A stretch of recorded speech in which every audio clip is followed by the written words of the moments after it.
existe uma grande diferença aí entre a convulsão e a epilepsia e quais são as formas de você tratar com cada uma dessas emergências, certo? E hoje nós vamos falar especificamente sobre a convulsão, certo?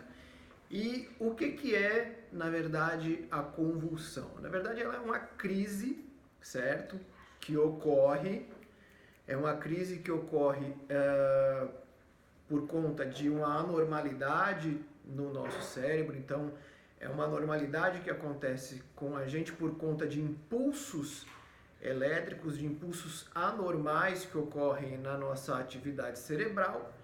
E por conta disso, nós temos aí diversos sintomas. Então, nós sabemos que nós temos aqui no nosso cérebro diversas manifestações elétricas, né, por conta dos neurônios. Então, essas manifestações, quando elas não estão normais, quando elas estão descompassadas e existe uma anormalidade dentro dessa atividade elétrica, isso pode vir a causar uma convulsão, certo? Então é uma crise que acontece aí no nosso cérebro por conta de uma anormalidade desses impulsos elétricos, e isso pode causar uma convulsão.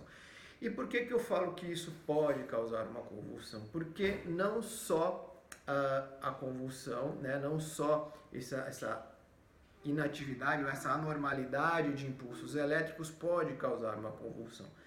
A convulsão ela também pode ser causada por inúmeras causas. Então, uma das causas que a gente falou agora no começo da nossa live que pode causar uma convulsão é uma epilepsia, né? E a epilepsia também ela se equipara a essa anormalidade dos nossos impulsos elétricos, nossa atividade elétrica cerebral. Então isso também pode desencadear uma convulsão, né? Então a epilepsia ela está mais relacionada a um momento anterior, ou seja, uma causa anterior à convulsão. Ela pode evoluir para uma convulsão, certo?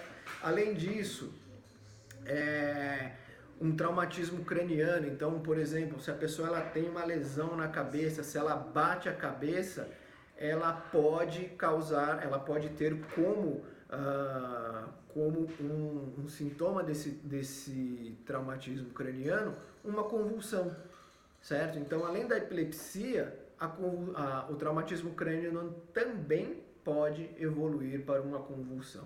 Além disso, né, além da epilepsia, além do traumatismo craniano, qual que é a outra causa de convulsão, as outras causas de convulsão? Você tem também uma hipoglicemia. Então, a pessoa que ela é diabética, ela tem um quadro de hipoglicemia, ela pode evoluir para uma convulsão, né? Então, assim, eu posso dar um exemplo, certo? Certo dia eu estava trabalhando, estava no meu ambiente de trabalho e determinada pessoa estava ali com um quadro de diabetes, um quadro de hipoglicemia e aí ela foi evoluindo para um quadro mais severo e ela acabou tendo uma convulsão. Então, no momento em que a gente estava aguardando ali o serviço médico de emergência, ela evoluiu para uma convulsão e nós tivemos que aplicar ali os primeiros socorros para aquela determinada pessoa. Então, também como causa de uma convulsão, nós temos a hipoglicemia, certo? Além da hipoglicemia, a falta de oxigenação. Então, a pessoa que ela está num ambiente fechado, que ela não tem ar suficiente para respirar, ela também pode evoluir para um quadro de convulsão. Mais uma outra causa relacionada à convulsão, então o excesso de calor. O excesso de calor também pode ser uma causa relacionada à convulsão, certo? Então todas essas causas, esses sinais, né, todas essas emergências, essas crises que as pessoas têm, elas podem evoluir para um quadro convulsivo, certo? Então é preciso estar bem atento ali aos eventos que ocorrem à pessoa. Então, se a pessoa sofreu um acidente, teve uma pancada na cabeça, ela pode evoluir para uma convulsão. Se ela está com hipoglicemia, ela pode evoluir para uma convulsão. Se ela está num ambiente fechado e não consegue respirar, também pode evoluir para esse quadro convulsivo. Tudo bem? Então, esses são os principais sinais, os principais sintomas, as principais causas, aliás, né? As principais causas que podem estar associadas à convulsão. Beleza? E, né, como eu falei um pouco da epilepsia aqui, vamos falar um pouco mais sobre isso e sobre quais são as diferenças, né, entre a epilepsia e a convulsão. Então, a convulsão eu já expliquei para vocês, né, que é uma anormalidade, uma crise causada por uma anormalidade no seu funcionamento ali dos neurônios, na atividade elétrica do nosso cérebro, e a epilepsia ela também é relacionada a isso, mas os sintomas eles podem ser diferentes. Então, o sintoma de uma epilepsia, você pode ter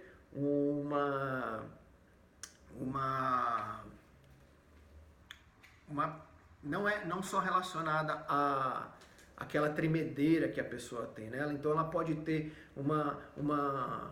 um distúrbio comportamental, então ela pode evoluir para um distúrbio comportamental, ela pode evoluir para um distúrbio sensorial, um distúrbio sensitivo, ela pode perder o tônus muscular. Então tudo isso é relacionado também ao quadro de epilepsia, certo? Então isso também tem uma diferença aí entre a epilepsia e a convulsão, lembrando que a epilepsia ela está num estágio que pode evoluir para uma convulsão, certo? Então, né, a gente precisa saber qual que é a diferença entre um e outro para a gente não se confundir, para a gente não chegar e falar, olha, a pessoa ela tem um quadro epilético. Não, ela teve um quadro convulsivo, e a convulsão ela pode ser determinada por diversos fatores, como, por exemplo, a epilepsia. Tudo bem? Então, é preciso diferenciar aí essas duas situações, tá? E quais são os sintomas, né? Quais são os sintomas relacionados à epilepsia? A epilepsia não, a convulsão. De uma maneira geral, quando você verifica que uma pessoa tem uma convulsão, que ela está sofrendo de um quadro convulsivo, ela tem aquela tremedeira. Então são aqueles impulsos, aqueles espasmos musculares que não são controlados. Então eles são involuntários. Então a pessoa começa a tremer, a pessoa cai no chão, ela pode perder a consciência, ela pode se lesionar por conta disso. Então você verifica que o principal sinal de uma convulsão é esse estímulo muscular involuntário, né? Que pode ocorrer ou não, e aí eu já vou explicar para vocês por que pode ocorrer ou não em um paciente de convulsão, tá? Mas o principal sintoma são esses estímulos musculares involuntários. Além disso, ela pode salivar bastante. Então essa pessoa que tem a convulsão, ela pode babar bastante, né? No maneira de se falar. Então ela vai salivar bastante. Então você precisa tomar cuidado para não ter contato com essa saliva. Você precisa tomar cuidado também com essa salivação, com essa secreção que a pessoa tem. O João aqui deu um exemplo, a febre alta também, a pessoa também pode ter a febre alta. Na verdade, a febre alta, João, ela também ela está associada, e essa associação é um tema extremamente importante para a gente falar, porque essa febre alta ela pode desencadear uma convulsão, principalmente em crianças de menor idade, pessoas de 6 meses até 3, 4 anos de idade, e que pode também ocorrer raramente fora dessa faixa etária. Mas a febre alta também é um sinal aí, é também uma causa que pode levar à convulsão, que foi o que a gente tinha visto, né? Que foi essa causa relacionada à convulsão febril, relacionadas às crianças, que nós vamos falar também. Mas, né, agradecendo já ao João aí pelo toque, é também importante salientar que a febre alta, principalmente a febre que envolve crianças, também é uma causa de convulsão, tá? E aí, voltando para nossa, né, porque eu estava falando, o principal sintoma, né, relacionado à convulsão são esses estímulos musculares involuntários e a salivação da pessoa, certo? E por que a gente precisa saber disso? Por que a gente precisa saber verificar quais são esses sintomas? Porque também existem convulsões que elas também são convulsões de ausência, né? E falando nisso, eu vou entrar um pouco agora na classificação da convulsão, e aí vocês vão entender que algumas convulsões têm sinais e sintomas e outras convulsões não têm, certo? Então, para a gente começar a falar um pouco das espécies de convulsão, a gente precisa falar que a convulsão ela é classificada em três tipos, certo? Você tem a convulsão generalizada, você tem a convulsão focal e você tem a convulsão que é de início desconhecido. Então, todas essas classificações, elas são de acordo com o início da convulsão. Então, você tem de início generalizado, você tem de início focal e você tem de início desconhecido, tá? Eu, analisando ali principalmente a classificação relacionada à convulsão generalizada, eu acho que é a mais importante que a gente deve falar, certo? Porque depois ela vai se desmembrando aí e acaba sendo parecida uma com a outra, certo? Mas acho que a convulsão de início generalizado, ela é a mais importante a se tratar. E, né, seguindo aí essa classificação, todas essas convulsões de início generalizado, ou focal, ou desconhecida, ela tem uma subclassificação, que é motora ou não motora. Então, toda convulsão, ela pode ser classificada como convulsão motora ou não motora. E ela vem muito de encontro com o que a gente estava falando, ou seja, ela pode apresentar ou não sinais e sintomas. Então, falando da classificação motora, ou seja, dessa convulsão que é motora, ela vai trazer diversos sinais e sintomas para a gente. Então, quais são os principais sinais e sintomas de uma convulsão generalizada motora? Ela pode ser uma convulsão que traz ali os espasmos, né, musculares involuntários, ela pode ter essa salivação, a pessoa pode... esses espasmos eles podem ser localizados ou não, você pode ter um enrijecimento do corpo seguido desses estímulos musculares involuntários. Então você tem ali diversos sinais e sintomas que você consegue verificar numa convulsão motora. E na convulsão não motora, nós estamos falando da convulsão ou daquela crise de ausência, né? Ou seja, essa é tão importante quanto a convulsão motora, porque essa você vai precisar ter mais sensibilidade, vamos dizer assim, para conseguir verificar quais são os sintomas. E por que a gente fala, né, que você precisa ter um pouco mais de sensibilidade? Porque a pessoa ela demonstra sinais mais sutis. Então, por exemplo, uma crise de ausência, a pessoa pode demonstrar um olhar fixo. Então ela vai ficar parada ali no seu lugar e ela vai ter um olhar fixo. E você vai continuar falando com ela e ela não vai te ouvir, ela não vai te escutar, ela vai estar fora de órbita, vamos dizer assim, que também é um sinal, um sintoma relacionado a essa crise de ausência. Então ela perde o contato com o ambiente que ela está. Então, um exemplo que eu vou dar para você, que aconteceu inclusive a semana passada, né? Já que nós estamos na terça-feira. Semana passada eu estava trabalhando e aí eu recebi uma menina e uma menina estava tendo um quadro de excesso de calor, porque ela estava num ambiente fechado, num ambiente de transporte público. Ela desceu ali daquele ambiente, ela saiu daquele ambiente e ela simplesmente travou. Ela travou, então ela ficou olhando para um ponto fixo, ela ficou enrijecida, então o corpo dela ficou rígido, duro, e você falava com ela e ela não te escutava. Então ela não tinha nenhuma resposta relacionada àquela crise. E aí você fica se questionando. Então a pessoa que é leiga, ela vai falar assim, meu Deus, o que está acontecendo? Isso não é uma convulsão, não, muito pelo contrário, é uma convulsão, mas é uma convulsão não motora, certo? Então ela tem ali alguns sinais, alguns sintomas que você precisa ter uma sutileza, você precisa ter uma certa sensibilidade para verificar. Então, falando dos sintomas, essa pessoa pode ter um olhar fixo, ela pode ter a perda do contato com o ambiente, ela pode ter o corpo enrijecido, ela pode ter também, ao invés do corpo enrijecido, ela pode ter uma perda do tônus muscular, então ela fica mais mole, né? Ela pode ter uma sudorese, então a pessoa que a gente atendeu estava ali transpirando e por questão de momentos ali indeterminados, ela pode ter a pálpebra tremendo, né? Então a pálpebra fica tremendo, então ela, né, parece que está ali no estado de transe. Então isso pode acontecer numa crise de ausência, numa convulsão de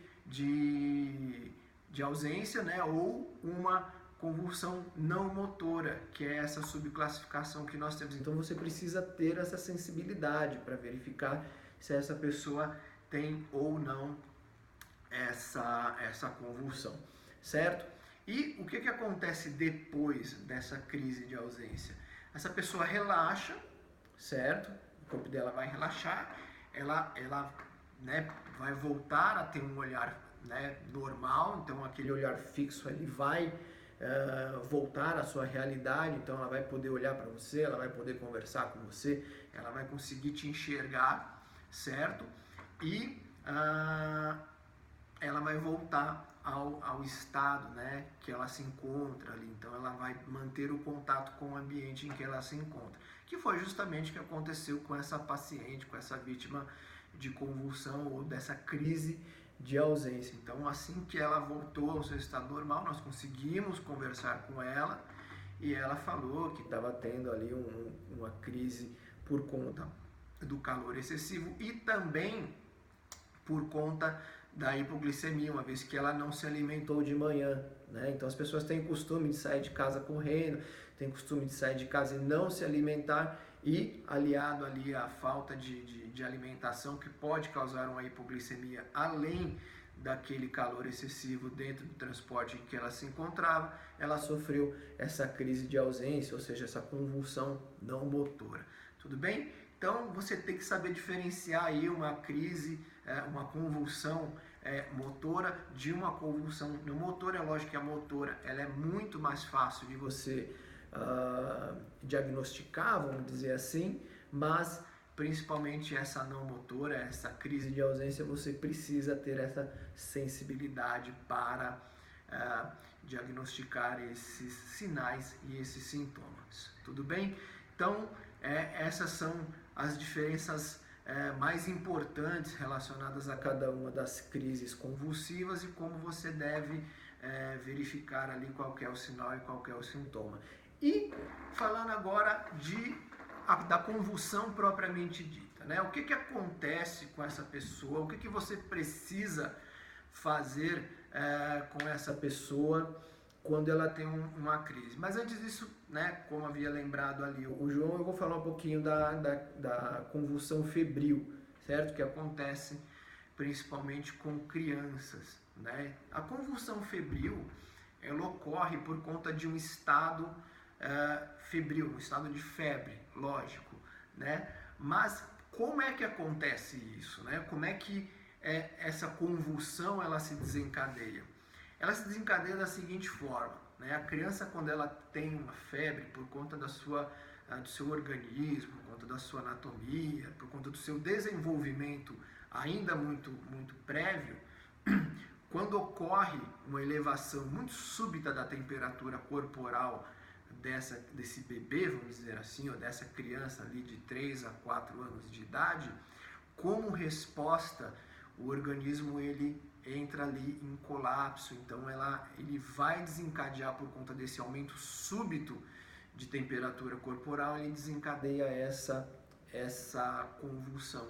Então a criança ela tem esse quadro convulsivo por conta do aumento súbito da temperatura corporal, certo? Então isso é extremamente importante. Você que tem filho, você que tem um bebê na sua casa, você que está acompanhando hoje essa live, acho que isso é um tema extremamente importante, principalmente relacionado ali a bebês e crianças de até 4 anos de idade, porque isso pode acontecer com você, né? Crianças costumam ficar doentes com mais facilidade, principalmente bebês acabam ficando doentes com mais facilidade, porque são mais sensíveis naturalmente por conta do seu desenvolvimento e por conta ali de ser muito pequenos, então tem um desenvolvimento ainda muito prévio, e isso pode desencadear uma febre, uma doença que pode evoluir para um estado febril. Então você precisa ter bastante noção do que isso pode acontecer. Então, se você tem uma criança que está com febre, procure, antes dessa febre se elevar a um ponto dessa criança ter uma crise convulsiva, procure estabilizar a temperatura dessa criança o mais rápido possível, a fim de evitar mais esse quadro convulsivo, mais esse problema, né, ou essa emergência clínica que você tenha que sanar, né? E muitas vezes você não sabe sanar, e a única coisa que você tem que fazer é acionar um serviço médico de emergência para que eles venham, ou você levar essa criança para um hospital sem saber o que fazer. Então, se você tiver conhecimento sobre isso, e principalmente sobre o que eu vou falar agora, que são os primeiros socorros relacionados a esse estado febril e principalmente as crises convulsivas, você vai poder auxiliar, então você vai poder manter as condições vitais dessa criança ou desse adulto que teve uma convulsão até a chegada do socorro médico especializado, ou até essa pessoa voltar ao seu estado de consciência, parar de ter essa crise convulsiva e poder prestar um atendimento a ela ou encaminhá-la para o serviço médico de emergência, tudo bem? Então vamos lá, pessoal, vamos falar agora sobre o que interessa. Eu trouxe bastante teoria para vocês entenderem quais são os sinais, os sintomas, mas nós precisamos falar sobre primeiros socorros. Então, como é que nós vamos prestar os primeiros socorros num caso de crise convulsiva? Pessoal, antes da gente falar, você precisa entender que existem 2 momentos específicos num quadro de crise convulsiva. Você tem, primeiro, o momento em que a pessoa está convulsionando, ou seja, durante essa convulsão, o que você deve fazer, e posteriormente, ou seja, depois dessa convulsão, o que você deve, quais são os primeiros socorros que você deve prestar, tá? Então vamos falar primeiro sobre um atendimento relacionado à convulsão quando ela está acontecendo, ou seja, um atendimento durante essa convulsão. Primeiro, pessoal, um passo extremamente importante. O que você deve fazer quando uma pessoa está convulsionando?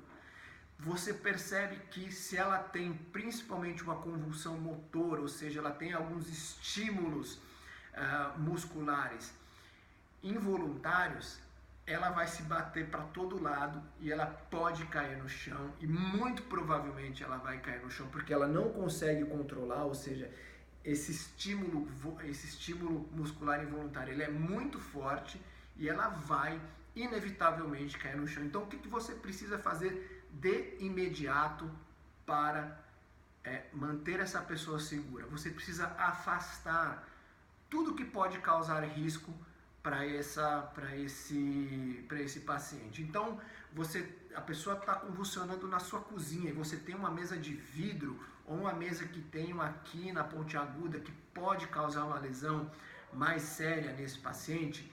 Tente afastar essa mesa desse local, ou seja, tente deixar um espaço mais amplo para que essa pessoa tenha esse quadro convulsivo, certo?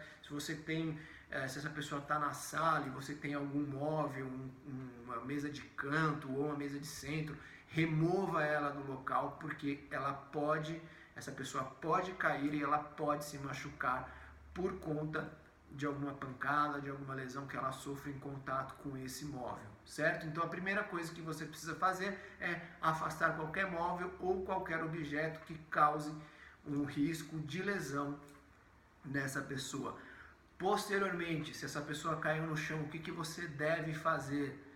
Você deve proteger a cabeça dessa pessoa. Então, com algum travesseiro, com alguma mochila, com alguma almofada do seu sofá, né, caso ela seja removível, coloque esse objeto embaixo da cabeça dessa pessoa, porque, né, ela vai começar a tremer e ela pode, né, por conta desses estímulos involuntários, bater a cabeça no chão e sofrer uma lesão mais séria na cabeça. Isso pode complicar ainda mais o quadro dela. Então, proteja sempre a cabeça dessa pessoa. E aí, agora eu vou falar de um mito, tá? Uma das perguntas que a gente deixou aqui nos nossos stories durante essa semana foi, primeiro, com relação a proteger a cabeça dessa pessoa, e muitas pessoas, acho que a maioria delas responderam corretamente. Então, o que você deve fazer para salvar ali, para cuidar de uma pessoa que está tendo um quadro convulsivo, é proteger a cabeça dessa pessoa. E uma outra pergunta que eu fiz é você segurar essa pessoa.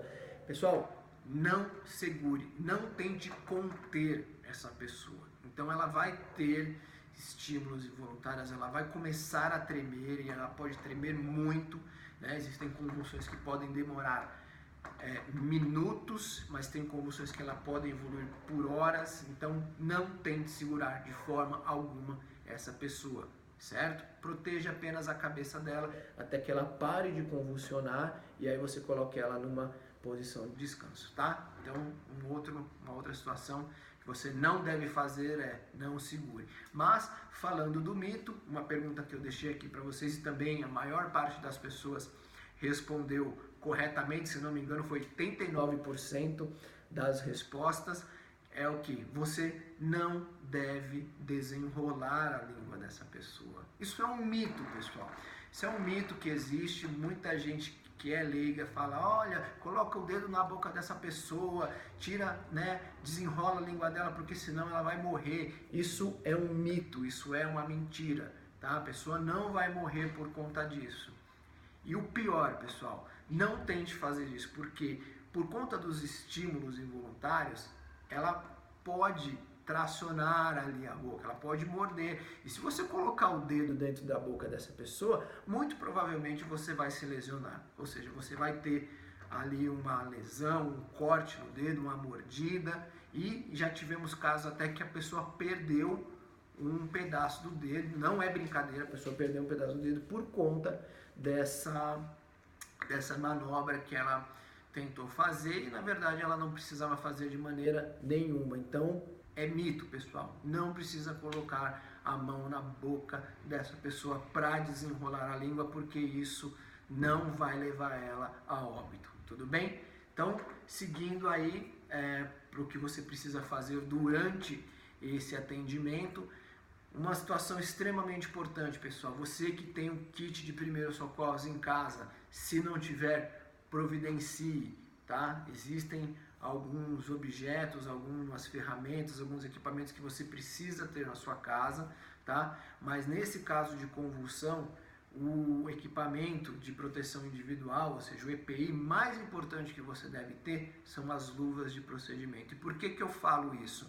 Porque nas luvas de procedimento você pode ter contato, pessoal, com a saliva dessa pessoa. Então, né, um dos sinais, um dos sintomas que essa pessoa tem é que ela vai salivar bastante. Então você precisa estar ali protegido, porque se você tiver contato com a saliva, ou até mesmo se essa pessoa cair e se machucar e tiver um corte na cabeça, você vai ter contato com o sangue no momento de proteger a cabeça dessa pessoa. Então você precisa estar protegido, certo? Uma luva de procedimento, aquelas luvas fininhas, cirúrgicas, é extremamente importante você ter na sua casa para utilizar quando houver uma crise convulsiva e não ter contato com esses fluidos corporais. Tudo bem? Então, se essa pessoa começar a salivar bastante, você precisa colocar ela de lado, tá? Colocando ela de lado, ela evita engasgar, ela evita a asfixia. Então ela vai começar a salivar, mas se ela estiver de lado, você consegue evitar com que ela sofra aí um engasgo, certo? Então essa posição que você coloca a pessoa é uma posição de descanso, uma posição de recuperação, para que ela tenha ali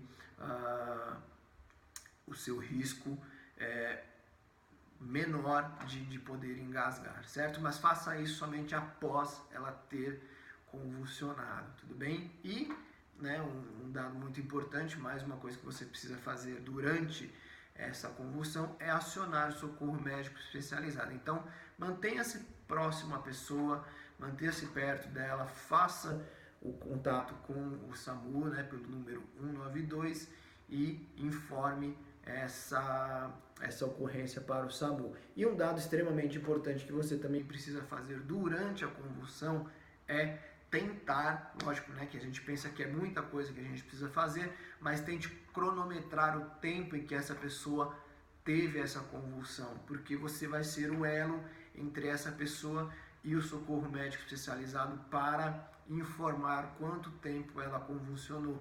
Lembrando que tem convulsões que são muito breves, que podem demorar minutos, mas tem convulsões também que podem demorar horas, certo? Então, tomem a precaução de cronometrar, se possível, o tempo que essa pessoa convulsionou. Beleza? Então, essas são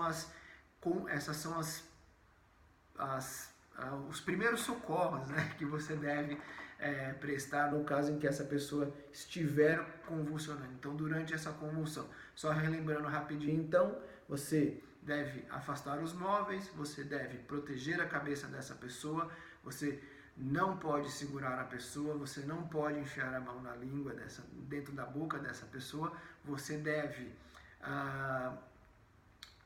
manter, se protegido utilizando os EPIs, acionar o serviço médico de emergência e, por fim, manter essa pessoa em posição de descanso caso ela venha a salivar bastante, evitando asfixia. Beleza? Vou deixar para vocês depois dessa live, ponto a ponto, para que vocês lembrem, pode tirar print posteriormente para relembrar aí quais são os primeiros socorros nessa primeira fase da convulsão. E depois da convulsão, pessoal, o que você precisa fazer? Depois que tudo aconteceu, que aquela pessoa parou de ter aqueles estímulos involuntários, o que você precisa fazer? Você precisa fazer o seguinte, colocar ela em posição de descanso, certo? Manter-se próximo dessa pessoa, tá bom? Então, se você colocou essa pessoa para a direita, mantenha-se de frente para ela, se ela estiver nessa posição de descanso ou de recuperação. E por que eu falo isso? Porque ela pode evoluir para uma parada cardiorrespiratória.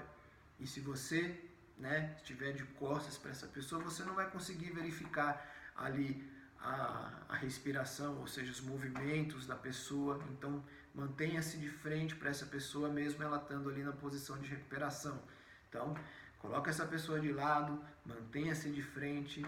Você precisa verificar se ela está respirando. Então, se ela não estiver respirando e fazendo aquele gasping, ou seja, aquela respiração, não é uma respiração, mas aquele som agônico, que parece uma respiração, você precisa fazer um RCP, certo?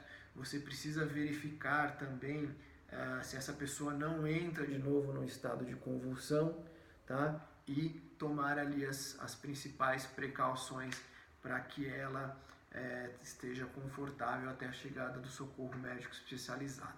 Tudo bem? Então, na verdade, você precisa muito mais trabalhar durante o período em que ela está convulsionando e depois monitorar essa pessoa para que ela não evolua para uma crise mais avançada, ou seja, ela tenha um novo quadro de convulsão ou ela tenha uma parada cardiorrespiratória, porque a convulsão ela pode evoluir também para isso. Tudo bem? Mas eu vou deixar para vocês aqui, ponto a ponto, bem facinho para vocês tirarem o print, muito mais fácil, tá? Então, pessoal, essas foram as informações relacionadas a crise convulsiva. Então, o que é a crise convulsiva, qual que é a diferença entre a convulsão e a epilepsia, quais são as causas relacionadas, as causas associadas à convulsão, relembrando que pode ser a epilepsia, pode ser um traumatismo craniano, pode ser uma febre alta, pode ser uma hipoglicemia, uma falta de oxigenação, tá? Então são as causas associadas, quais são as classificações relacionadas à convulsão. Então você tem a convulsão motora e você tem a convulsão não motora, que está relacionada àquela crise de ausência. Quais são os principais sinais e sintomas relacionados a isso? Lembrando que na crise, ou na convulsão motora, você tem os estímulos